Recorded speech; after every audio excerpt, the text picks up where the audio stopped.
welcome back to another episode of the Legal Tech Mastery Show. I'm wearing bright yellow today. Is it too bright? Do I look silly?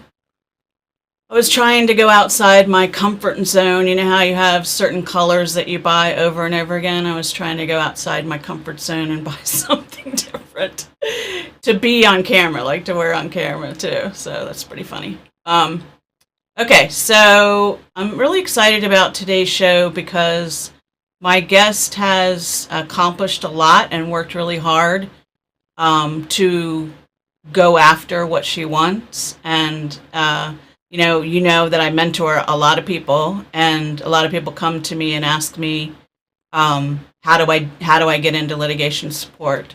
And so our guest today, Christine, is going to tell her story of how she accomplished that. And so she's a good person to get some pointers from. So today's question is, I wanted to know if you consider yourself a lifelong learner. So some people don't know that expression, and I have a definition that I'll show you in a little bit. But if you know what it means, do you consider yourself a lifelong learner? Let me know in the comments. Okay, so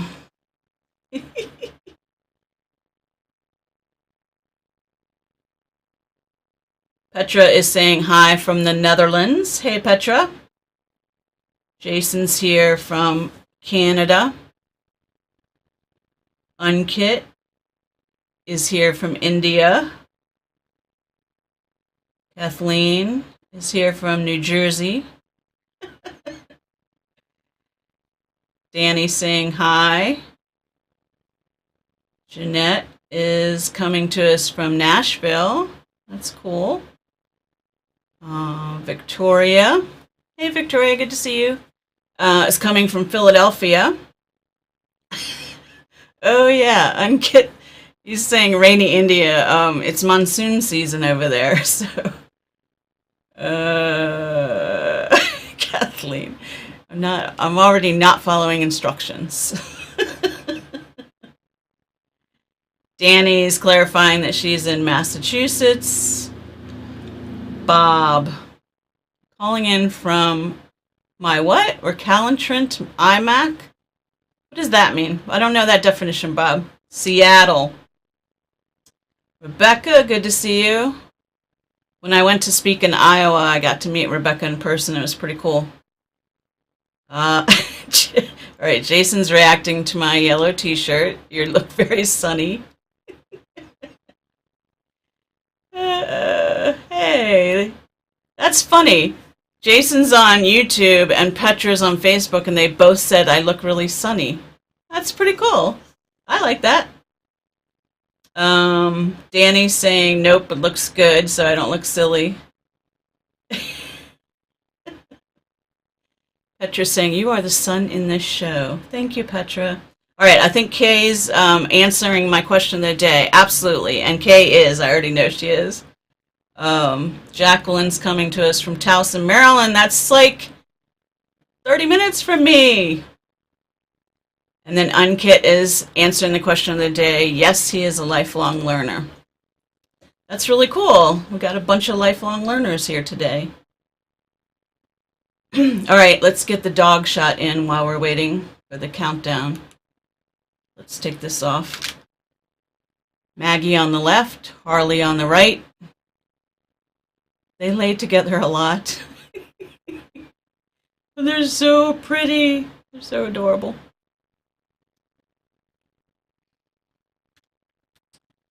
Okay, let's see here. Bob's answering my question. Having an uncooperative attitude toward authority. Oh, got it. Okay. Jason, I try to keep taking at least one big course a year. That's a good goal. That's an excellent goal. Kathleen's saying another lifelong learner here. A lifelong learning fan here. Let's see. Lana. PA, as in, she's in near Philadelphia. Love your hair, Ames. I don't like it yet. I can't decide if I like it. It's too short. I'm used to having long hair. All right. Bob is answering the question of the day. I consider myself a lifelong learner, not always earner. Bob, you're a crack up. All right, let's get this show started.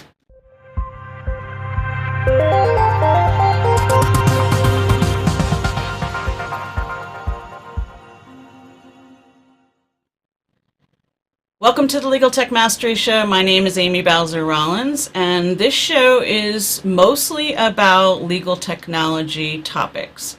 I do throw some zingers in there every once in a while that I think might be a good fit for people that are working in the legal industry. But today's topic is definitely in the legal tech realm, but also in the mentoring realm. I really wanted Christine to come on here and share her story with you. So let's say hi to her right now. Hey, Christine. Hi, everybody. Okay, so let's start out with sharing your career path in the legal industry so far.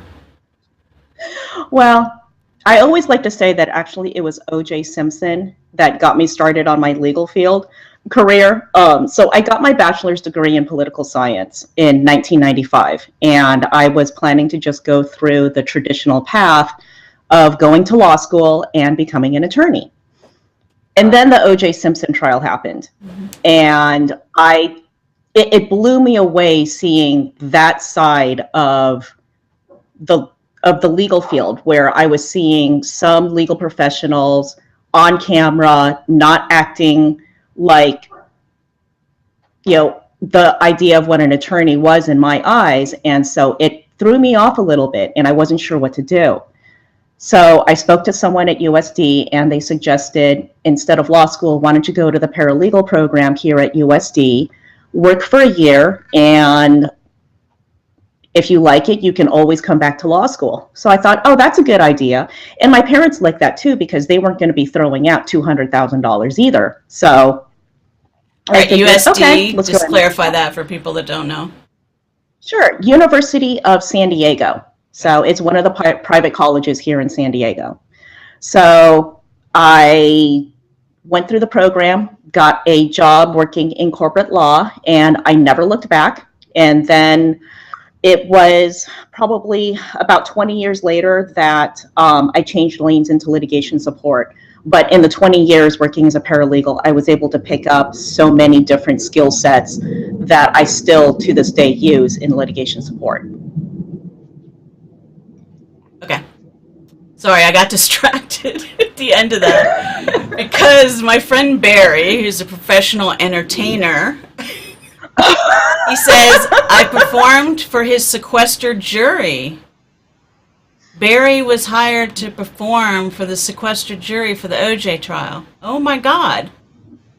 That's interesting. Okay, you need to have him on then as a guest. I was teasing him. But we've been trying to figure out a topic that would be good for both of us. But he's hilarious. Okay, so we have Kay who saying hi. Petra's saying hi. Ellen saying hi. Yes, we know each other. Hey! Ellen! Hi, Ellen! And Barry was saying, gotta be a lifelong learner, maybe even a weekly learner. Oh, yeah. It's true. It's true. Okay, so when did you? I always am curious about this because if I know somebody in person, I can tell right away if they're tech savvy. So since I haven't met you in person yet, I was wondering, when did you first realize that you were comfortable with the tech side of things? That would have been when I was in first or second grade, and my dad brought home an Apple IIe, and from there, I just saw how fun computers were and how tech was. And my parents encouraged me. They bought me a few computer programming books at the time for kids so that I could learn how to do simple coding. And then when I landed a job at a small firm up in the Central Valley area, I ended up taking over the computer troubleshooting for the networks and the software upgrades. And I became the go-to person of, hey, Christine, my computer's not working. What's going on? And that's where I quickly learned the whole, well, did you turn off your computer and start it again? Did you ever do the reboot? And from there, I just realized, I was like, you know what, this is kind of fun. I really like this. So. But you didn't go after a career in it. No, I still liked being in the legal field. Okay. And my husband also, he liked doing computer things as well as a hobby. So when we first got together, one of our favorite things to do as a date was to actually go to a computer shop and look at hardware and peripherals. I did that with my current husband. We did that. We went to computer shows, walked through the aisles and looked at equipment. That's funny. And we go like, oh, that's kind of cool. Look at that. Oh, hey, I bet I could configure that for some gaming. So. Okay, so when I want to focus on the taking initiative point, because when I'm mentoring somebody, I tell them that, there's not a lot of places to learn before you get the job. You got to do your best to educate yourself as much as you can, and then apply for that first job. But don't apply for the first job before you've done some of those things, right? So take the initiative. I always talk about taking initiative. Yes. And doing as much as you possibly can, even though there's not this magic place you can go to, learn the job before you go. Like, you can't learn this in school. That's my point. But then when you're in the interview, you can articulate how you took that initiative, and that you're really you got to show that you're serious about switching from wherever you're switching from, to lit support. So can you share some of your, I put in the email this morning that you're the epitome of taking initiative. So what are your thoughts on taking initiative? Well, the one thing that I always heard over and over again, and it's even the same thing that I told myself, is I need to find a way to get my foot in the door. And it occurred to me about 5-6 years ago that I'm going to have to build the door to get my foot into it. And that to me meant I just have to get myself educated. So I started reading I started reading blog posts, started reading articles, just searching on Google for e-discovery, and just trying to just take as many things as I could. And then I remembered a few years ago that this one paralegal that I knew, Mary Alexander, she told me that her career was always based on the word why. And she always would go to her attorneys and say, why do we do it this way? Why does it have to be that way? Why am I drafting the way I'm drafting? And why am I filing this the way I'm filing it? And so from there, I just realized if you stop asking why, you're going to hit a dead end. Yeah. That's good. That's awesome. Okay, so now I want to touch for a second, before we go through some of what you accomplished, I want to touch on lifelong learning. So I asked the question in the question of the day, but for those of you that aren't familiar with it, I wanted to bring up this definition of lifelong learning. But Christine, when I was preparing for the show, it looks like you had a clear inflection point around 2014. Do you remember what triggered it, and what was your thought process?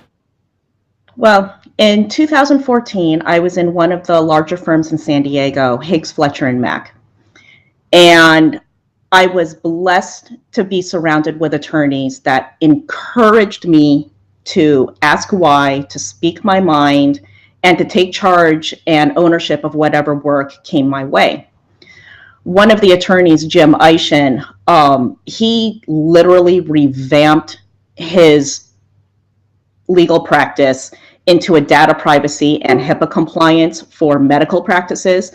And it was inspirational to see how he was making inroads and creating a name for himself in a very, very field of law that was very new at the time. And so he set examples of how to think out of the box. And one of the other attorneys, Ken Jones at Higgs, he was a corporate attorney, very traditional, but with the way that he interacted with his clients and with other professionals, he showed me how to look at things in a way of how they're all connected, and to look for patterns where you can make your mark. and then finally the IT director, Ray Moore, he was looking to develop lit support at Higgs, and I just saw that as my golden opportunity. So just those three gentlemen at Higgs, it was just such a good coincidence that they were all together at the same time that I saw and gave myself the confidence to just make an educational plan and go after lit support. It sounds like they inspired you. That's really cool. Oh, they totally But it also did. tells Absolutely. me that you are not just sitting there. You're noticing. You noticed all those things you just said, you know? You're Yes. very aware of your surroundings, which some people aren't, you know? Yeah. Like my you husband, just for can't. instance. Yeah, you definitely can't go into a job and just keep your nose to the grindstone. If you keep your nose to the grindstone, you're not going to see where your opportunities are. Right. You're only going to see your paycheck. Right. It's true. That's a good way to say it. Okay. So then, let's see here. Is this let's try this one. Anyway. So in 2014, while you were still a paralegal, you completed this 18-week, which I thought was really long, project management course. So tell us about that experience and how you benefited from it. That program was so eye-opening. Ken and Jim taught me not to look at things in a piecemeal way. And so I didn't just view articles of incorporation as forming a new corporation. That corporation was going to be part of a bigger company to expand a business somehow. And I wanted to understand why the work that I was doing was fitting into the bigger picture of the legal work that my attorneys were doing. And so for e-discovery, that's an important concept. I mean, it's a huge concept. Huge. Where from the whole phase of the EDRM, from the legal hold to collections to processing to review to production, then to trial, all of those stages built from on top of each other. And so project management definitely was something that I realized that you have to set a good foundation at the beginning of an e-discovery project to make sure that you've got everything that you need at the end. And I saw that this project management certificate program was a good way for me at least to get the grounding and a basic foundation. The San Diego Continuing Education program here in San Diego, it's free, which is one of the biggest reasons why I took it. And in all honesty, I got more out of that program than I was expecting. So anybody in the San Diego area, honestly, I say if you want to get a foundation of what project management is, go ahead and take that. Wow. Is it still in existence? Does it still Yes, have the it same is. professors, or has it switched? No, actually, I stayed in contact with a few of the instructors, and they have added on new people. They have tweaked the program, but it has definitely blossomed and grown in the last 4 years. So That's cool. I went back actually as a panelist to judge the capstone projects that the students were doing at the end of their program. Yeah. And it just blew my mind how much they've learned. And I saw like new things that I was like, hey, you did not teach us that. I'm coming back. I was like, that's it. I'm coming back. You guys did not teach us that 4 years ago. So I'm coming back. That's funny. When I was teaching in the Georgetown Paralegal program, there was somebody teaching legal project management, and it was an 8 weeks, I think, course. And on the last day, students had to give a presentation, and it was it was using what they learned about the official PMI stuff and the legal side. So they had to basically take everything they learned and pretend that they were presenting to like a conference room with the client and the partners or something like that. How are we going to handle this e-discovery matter using the principles of PMI? And it was so cool to see. Like, I didn't even teach the class, but I wanted to be there to support my students who had taken my class, and it was exactly like you said, showing up, to just encourage them and, so they have some support. It was really cool. I loved doing it. Yeah. Okay, so the next thing you did was I had to Google this because I didn't know it was a thing. In 2015, you did a 12-week course to become an ACEDS Fellow, and I was like, what the heck is an ACEDS Fellow? Yeah, so the ACEDS, so at the time, the Association of Certified E-Discovery Specialists, they teamed up with UC Irvine to do this program. And they decided at the end of the 12 weeks, those who successfully completed it would be given the title ACEDS Fellow. At the time, I knew that also I was going to take the CEDS exam, and I was trying to study on my own. And I realized that I needed some kind of structured program and regimen for me to actually sit down and make myself study. Yeah. So it was good timing that this program actually came on board. And the instructor, Kai, she was phenomenal. And she not only taught the e-discovery concept, she also gave some really, really good hands-on experience and examples of how you're supposed to take these concepts to do your job. So, and it was up in Irvine, and it was for 12 weeks, and it was definitely a sacrifice of time to be able to go up there from San Diego to Irvine to do this. Okay. Oh, how far is that? I have no idea. It's about a little over an hour, and so I would work all day, and then my attorneys, Ken and Jim, they were okay with me leaving early so that I could drive up there, take the class from 6 p.m. to 9 p.m., and then I'd drive home at the end of the day. So it was those Tuesdays were very, very long for me. And then at the end, what did you think of? What did you learn? Like, what did you come away with? A lot of it, again, was just the basic concepts and the solid foundation of understanding what e-discovery was. Getting the ACEDS Fellow designation was icing on the cake for me. So it was unusual because people always hear, oh, you're CEDS certified, and there's like, but you're also an ACEDS Fellow. How the hell did that happen? Yeah. You know, and I think I'm only one of the few that actually was able to go out and do that, because from what I understand, ACEDS doesn't offer that program anymore. Okay, cool. All right, so then in the same year, right, you took this 6 classes towards a certificate in litigation technology. So how did that come about? That was actually a really good, that's actually a really, really good program. It gives a lot more of the hands-on practicalities as here's the concepts, but this is what you're supposed to do with them at your job. So, and in full disclosure, I'm also on the advisory board for that program. But this is the program that really gave me the confidence to understand how to edit a load file and how to manipulate data in Excel, how to convert and find what tools you needed to convert, say, TIFFs into JPEGs, or to convert a load file, a DAT file, into a CSV. Right. And how to, just correct like date formats in a CSV file so that you could actually load something into Relativity or Eclipse. Yeah. I knew the instructors really, really well, Jeff Benyon and Christy McGowan, and the program director, Julia Dunlap.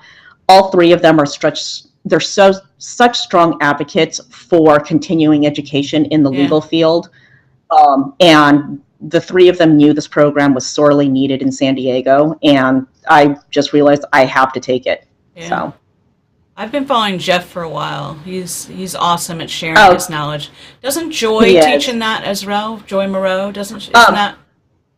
Joy has, I believe, she's been a guest speaker in the program, and she's very tied in. She knows Christy and Jeff really well as well. Yeah. Okay. Yeah. Cool. All right, so that was where you got your first, because this is 2015, so you still aren't in lit support. You're still a paralegal. But this is where you got your first, like, really meaty, hands-on, experience. Yes.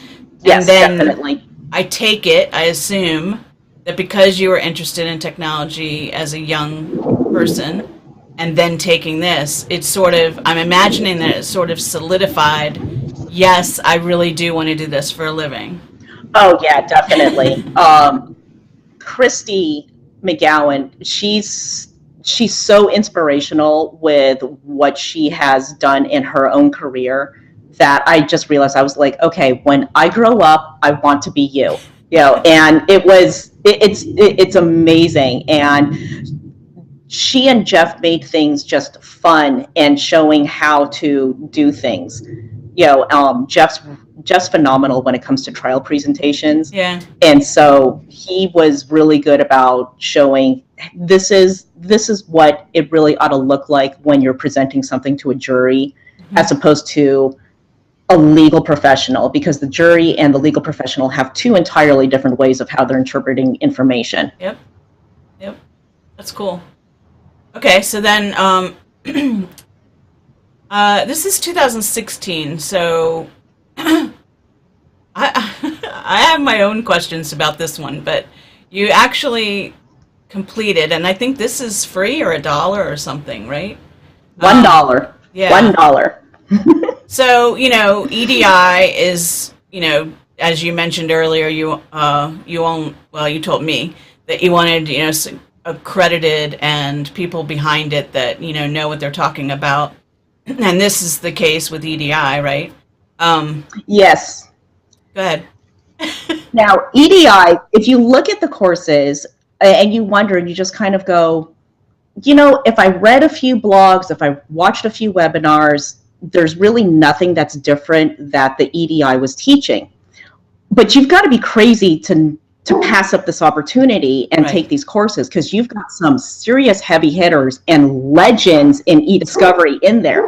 Yeah. I mean, you've got Judges Grimm, Peck, Facciola. I mean, if they're teaching, this is the program that you've got to sit down and just kind of go, if the judges are talking, I definitely need to listen to what they have to say. So was it overkill for me to take this? Yes. Some of the stuff that I was watching, I said, okay, yeah, there's only so many ways to understand to know what the event triggering episode for a legal hold is. I mean, there's only so many ways that you can describe that, but it was still phenomenal. And the one thing I really liked about EDI is that it not only gives you the legal practitioner's view, but it also gave you the IT's view as well as the judge's view. Yeah, and that's something that cool. I didn't know. And that's something I didn't really get from UCSD or from the UCI program. Right. Yeah, so okay. I always say, and it's only $1, so you can't go wrong with that. So if you want to start out and you're still not sure what you want to do, and if this was a field that you're still kind of iffy about, I would just say go to EDI, spend the $1, and spend the 40 to 45 hours, over the course of 6 or 7 months, checking out to see if this is what you want to do.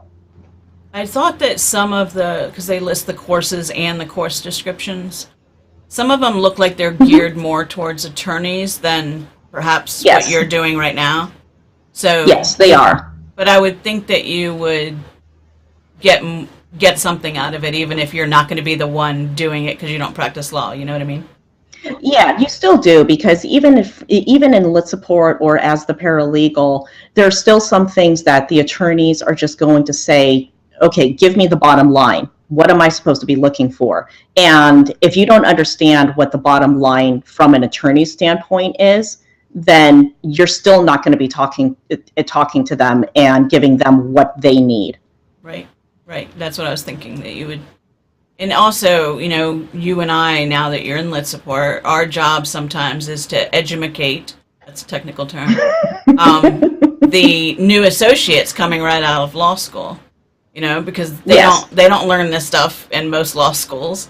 And, so being able to frame it the way you learned it in the EDI program, I think would be, beneficial. Yeah. Tell me about this publishable, 800-word publishable article. What the heck was that? Now, this is the part that cracked me up. So after you finish the 40 hours of the videos and the test at the end of each 1 hour to 90-minute section that you watch, you're supposed to write this paper. And they said that it is reviewed by the faculty, and until it's reviewed and approved by the faculty, then you're issued your certificate. And I completely freaked out. And to be honest, I sat on my paper for about 6 months, because all I was doing was thinking, if Judge Peck reads this and if he thinks that my paper is crap, and I'm just like, it's Judge Peck. And so I just had this image of these three judges with red pens in their hands just going, what is she thinking about, and why would she even think this? And it was so nerve-wracking. Well, I was waiting for the results, and then I finally got the email saying your paper has been approved. And I don't know who read it. I honestly don't know who read it, but I was just thinking that there was people in this room just tearing my paper apart. Yeah. I totally get that. I would be pressured too. Okay. I'm gonna, let's see. Well, let's check the comments real quick because I saw something from Kay. All right, Ramesh is saying hello. Happy to join this great show, place where you learn and become thoughtful. Aw, Ramesh.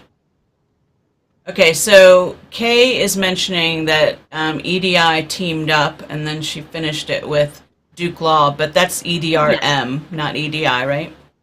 No, I believe that EDI actually has teamed up with Duke Law as well. They're actually I didn't know that. Creating, from what I understand, they're creating an advanced portion to continue on with the 40 courses.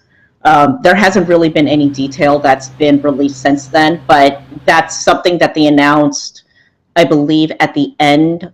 It's somewhere towards the end of 2017. Okay. All right. I'll keep an eye out for it. All right. So Bob, just so you know, he teaches in a paralegal program.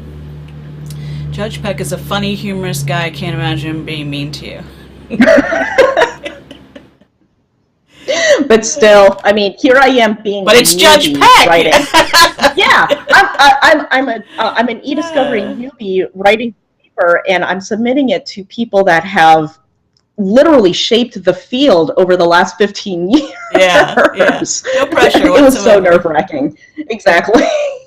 Okay, so we're leading up to you getting your first job in lit support, but right before that, I want to confirm that, or let everybody know that you also, while you were, futzing around, you also got certified in Eclipse SE because your firm was using it, right? Mm-hmm. Correct. And then you also have 2 NALA paralegal certifications, right? You have the regular one and the advanced one. Yes, the CP and the ACP. And then you just got your SAEDS certification last year.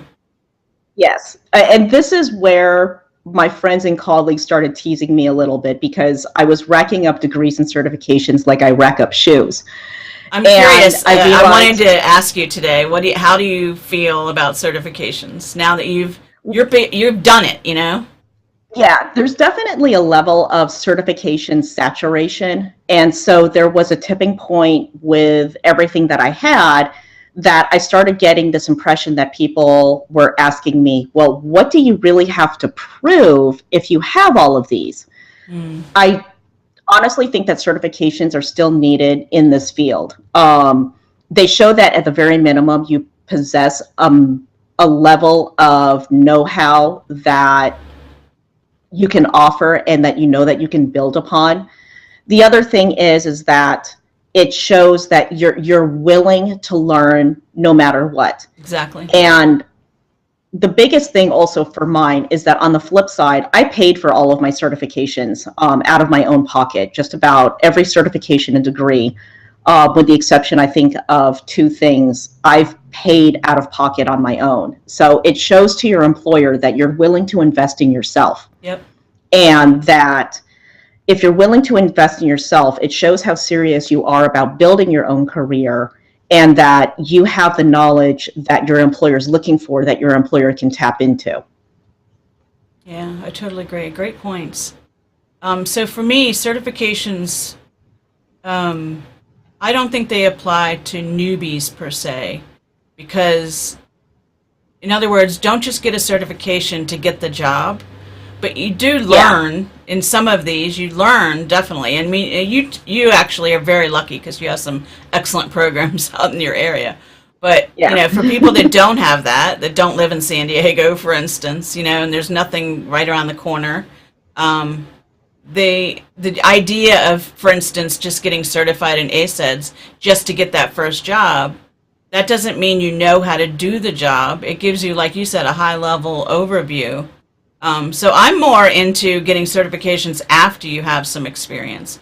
Just sort of confirm, sort of after the fact.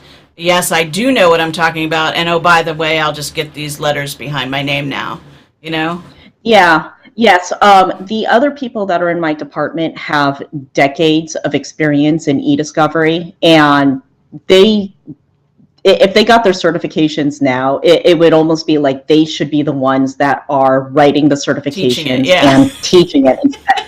So for me, it was also some credibility, for me to get some credibility because I am the new person. And so at least there was some way of saying like, hey, I've got an organization that granted me the certification to say, yes, I do possess the knowledge. So please listen to what I do have to say.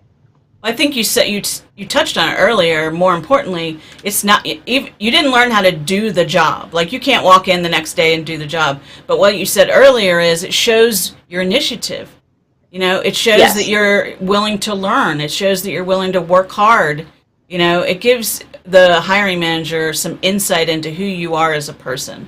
And they're going to take a chance every time they hire that person who's never done the job before and let's support. They're taking a chance. So it gives them, the more you can talk intelligently, even if you don't understand it thoroughly, the more you can talk about the buzzwords and, articulate what you've learned, that's going to give them the idea, could be having been the hiring manager, that, this person has done their homework, this person has worked really hard, they really want this. That's what I tell people I'm mentoring.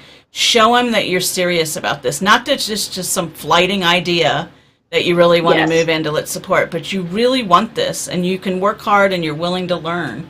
Wouldn't you agree? Yes. The one thing that I always tell people when they say, oh, well, my firm isn't going to pay for that. And then I say, well, why don't you pay for it yourself? And then they say, well, why should I? Because this is going to benefit my employer.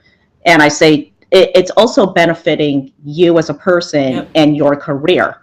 So why wouldn't you invest in yourself? And that's another fine line we could probably talk about later. But, investing in yourself versus waiting for someone else to pay for your investment. To me, that's a fine line right there, I spend money buying software that I want to use at, in a law firm, because even if they're not willing to pay for it, because I want to be able to do my job well. There's, I don't know. We could talk about that later, probably. I shouldn't get into it. Okay, so then in July 2016, you landed your first job in Let's Support. So from a mentoring standpoint, what was the interview process like, and did they appreciate all the hard work you did? They did. I think that my education did help me stand out from the other candidates. It definitely showed that I had this willingness to learn, that I was willing to think outside the box, that I was willing to go that extra mile to do whatever needed to be done for the job, and still be able to understand and follow best practices. So the firm that I joined, Procopio, Corey, Hargreaves, and Savage, it's an AmLaw 200 firm, and they have relativity in-house on premises. And to me, that was such a huge opportunity. As much as my heart broke when I left Higgs and Ken and Jim and Ray, I knew it was an opportunity that I couldn't pass up. And the interview process was standard. I mean, there was a recruiter that was involved, but what was really nice about this is that there was a friendly face in the room, because I knew one of the people from Women in E-Discovery. Oh, awesome. So that was very, very comforting. So from there, I felt more like the interview was not an interview, but we were talking shop about e-discovery concepts and tech. And I think when I was able to shift into talking shop with them showed that not only that there was a way to build rapport, but it was also like, oh, we're not really going to have to teach her as much as we think we're going to have to teach her. So Right. I think that was a really good thing. That's so cool that Women in E ended up helping you. I've told so many people that that have never even heard of Women in E still after all these years, Yeah. to just go to a meeting because there's so many benefits of attending Women in E meetings, not just the presentations. I'm not talking about the, whoever's speaking of. I'm talking about the relationships that you build, the networking. Yes. I hate the term networking, sort of, but just to me, it's you meet somebody, you stay in touch with somebody, you end up meeting them for coffee, you end up seeing them over and over again. You're building, as you said, that rapport, even if you never worked with them or anything. You're just getting. Yes. You're spending quality time. Let's say that, because a we meeting, I think, is quality time. You're spending quality time with these women that you may come across just like you. I had no idea that was part of your story. That's awesome. Yes. And the one thing is, too, and everybody in San Diego would agree that the legal community in San Diego is so small that everybody really does know everybody else. Yeah. So it was definitely a good thing to join just the Paralegal Association, Women in E, all the local legal organizations that you can in your own area, because these are the movers and shakers in your area. Mm-hmm. So why wouldn't you want to just build some connections with them? It might not lead to a job, but it's definitely going to lead to some kind of knowledge and learning on both ends. So there really is no downside. Ellen's asking you a question. She said, good points on credibility initiative. When do you bring up your certifications in conversations? I typically don't. Just because I know that people are usually going to look at my LinkedIn after I meet with them, and then they just kind of go like, oh, okay.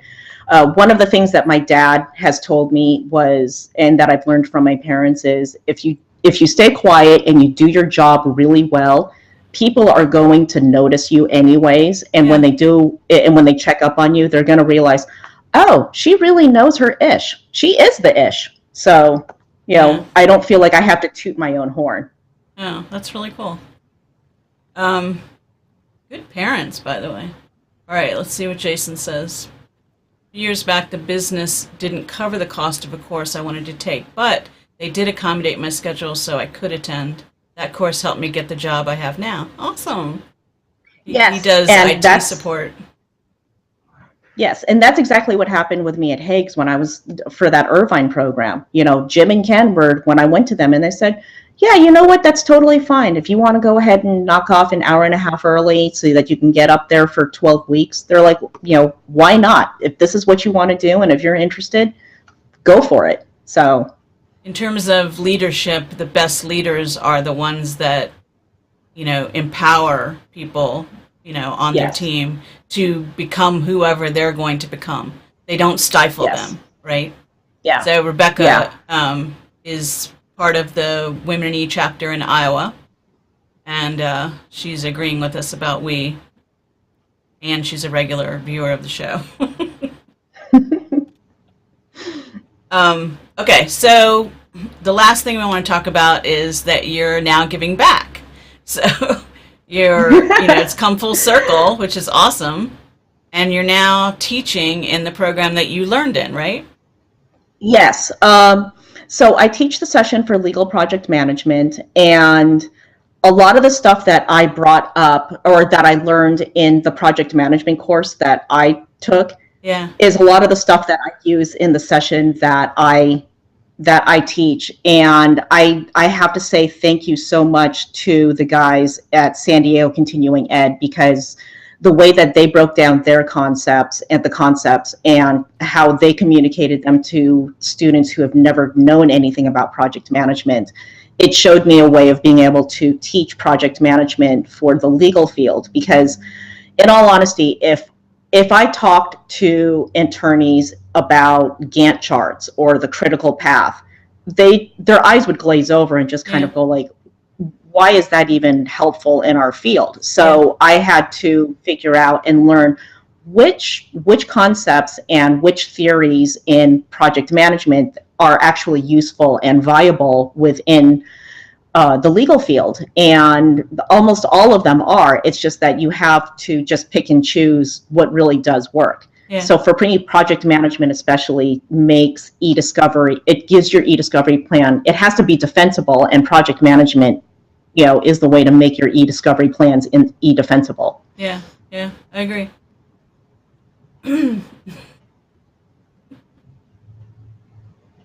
Unkit is sending smiley faces. I think that means he's enjoying. Kay's asking a question. Is that legal? Is what legal? The legal project management? Hey, can you clarify what your question is? Is it available online? I think is what her last question was. Yeah, I see that now. Yep. Yes, UCSD is there. The program has been offered online. I believe that there's going to be some revamping. So if there is, it's going to be start checking for things towards the end of the summer to see what's going on with that program. Yeah, I think when I you have a link in this is all from your LinkedIn profile. I think that when I clicked on it, it was online. It was like yes, $3,000, but it was online. Yeah. Okay. All right, so you guys, if you have any questions or comments for Christine, get them in now because there's a delay in the comments. But Christine, if you had to do it all over again, and I didn't tell you I was going to ask you this question. If you were mentoring somebody, well, I was going to say earlier, that's how you and I met. You were doing your research and you landed on my site and we started interacting. And then we've been interacting for like 5 or 6 years. We've never met in person. I've been following your growth. I mean, you're very active, in social media, but you're just putting yourself out there. And I took notice, so you're doing everything right. But if you had to give advice to somebody who's approaching me all the time, what would you give them? The overall advice? I would say you need to plot out what your goals are for 1 year, 3 year, 5 year, and 10 year, and figure out what are your educational goals and how are they going to fit within those time frames. Okay. And that is like the biggest thing, is to actually make a plan. You can't just shotgun and expect something to stick. Yeah, I see that all the time of people that seem to be, running around and they're almost like dogs chasing their own tail, just kind of going like, well, I'm doing this and I'm doing this and I'm doing this. And I was like, but what is your end game? Yeah. And what is your end goal? And from there, you need to figure out what is your goal, so that way you can create a plan to reach that goal. So that is my big, my thing is you need to have a plan, and then you need to see what resources you have to help create, to help implement that plan. And when you're taking a look at your resources, that's where you have to look and think outside of the box, and see where things might be. Like I don't think there was anybody that it really occurred to them to take a project management class in the legal field. Mm-hmm. So even when I took that class, people were saying like, oh, wow, they're like, why are you doing it? You work at a law firm, do you really need this? And I said, yes, I do need that. Yeah. And you have to just be creative and figure out where are these resources so that you can start putting your plan together. That's awesome. That's a good answer. Okay. Bob has a question. Full disclosure, I'm an attorney. Do you have any tips on getting attorneys to actually take an interest in tech? We tell our paralegal students that they will have to take the lead in tech when dealing with their attorneys. Oh. One of the favorite analogies and comparisons that I see my department using when they're talking to the attorneys is that I've seen them use, let's say, Pandora or Spotify. to the attorneys and saying, like, this is how relativity is like. If you just put in Beyonce, you're going to get all of her songs, but you're also going to start getting if you like Beyonce, you might like Rihanna. If you like Rihanna, you might like so-and-so. And so it turned into this, that's called filtering and searching. And then here's the AI component. Yeah. And I think a good way is just to draw analogies to the attorneys to say, hey, here we are. If you can understand this, if you can understand how to search on Google, you should be able to understand how to search in Relativity or any other document review platform. For taking an interest in tech, it's a little bit hard because, again, the law schools are behind the curve on that, and they're not really teaching the concepts that are needed. But I think if there's a way to get the attorneys just to start using some tools such as Slack, I know that there's going to be issues about that, but and communicating and all the other ethical issues that come up. Right. But if you could just start showing, hey, here's some other things that clients are using, I think the attorneys can start seeing how things are interconnected and why tech is so needed, in this way now. Yeah. Bob has asked this question different ways on different shows that I've had because it's a very valid point. So he basically poses the question to different guests that I have to see if there's some, better answer, because we struggle with it all the time. I have my own style of trying to do it. I think you probably have your own style. And him teaching paralegals like I did, I used to make fun of the attorneys when I was teaching paralegals, because most of them are sticks in the mud, that don't want to do it. It's a difficult topic. Okay, so Jay is saying, work the plan, love that answer. Jay was a previous guest on the show. Let's see here. Barry's saying, this has been great. Kay is thanking you for answering. And Barry has an interesting question. What's a yet-to-be-invented tech tool that would make your job 10 times easier and more efficient? If it could just pull it out of my mind, in all honesty. If my brain had a USB port that I could just, plug in, that would be hilarious. Nice. That's hilarious. That's actually a cool answer, because I have so much in my head. All right, I'm going to let you go. I'm going to let everybody go. Thanks, guys, for showing up and listening to Christine's awesome advice. Thank you, Christine, for saying yes when I asked you. Thank you. Thank you. I'd love that we're going to have this resource to send people to, when people are looking to get into litigation support, because you are an inspiration now, because you've actually accomplished it. So I wish you the best. I'm sure your goal next is to eventually manage people, I would think. It's been in my mind. It's something that, but I figured, I want to make sure that I have a solid foundation on the tech side first, so that way people go like, well, she definitely knows what she's talking about. So that's something that I, baby steps, got to make sure that I've got my foundation before I can start building. Yeah, I think you would be good at mentoring a team. Okay, thank you. Ellen's saying thank you. Ramesh is saying great answer. And Rebecca, thanks for another great show, really great info. All right, have a good weekend, everybody, and we'll see you next week, where we're going to talk about trial presentation, if you're interested in that. Ooh, yes. Take care, Christine. Thank you, everybody. Bye. Bye-bye.